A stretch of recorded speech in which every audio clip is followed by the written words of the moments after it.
If Ukrainian troops, armed with an array of Western weapons, continue their counteroffensive, they will pose a threat to the Russian homeland in the form of its newly acquired territories. Putin will respond by doing what he has repeatedly warned he would do: employ nuclear weapons. Whether such a use is against a target in Ukraine or just a demonstration shot, the effects would be the same. Such a move would undoubtedly undermine Western support for Kyiv, given that the United States and NATO are virtually certain not to respond in kind. It could also lead to the collapse of the NATO alliance. In essence, Putin might win by losing.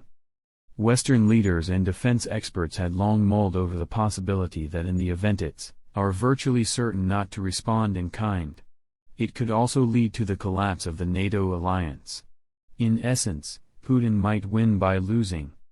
Western leaders and defense experts had long mulled over the possibility that in the event its conventional campaign against Ukraine failed, Moscow would resort to the use of nuclear weapons.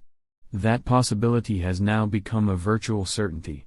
Putin has doubled down on a conventional war that he cannot win if the current correlation of forces is maintained. The West is beginning an industrial and military expansion that will further tip the strategic balance against Russia. Russia has already had to seek help from the weakest of allies, Iran and North Korea. Partial mobilization will not provide the Russian army with the means to reverse the situation on the battlefield and will exacerbate opposition to Putin at home, but by escalating, Putin can achieve victory both abroad and at home. Russian nuclear doctrine explicitly states that if conventional aggression against Russia threatens the existence of the nation, this would justify the use of nuclear weapons. The definition of how far a conventional attack would have to proceed in order to cross this threshold has never been clear.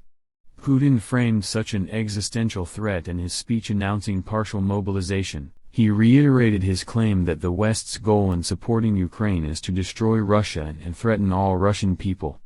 Putin made it clear that it is permissible for Moscow to employ nuclear weapons in order to protect the nation's territorial integrity, which would now include the seized portions of Ukraine.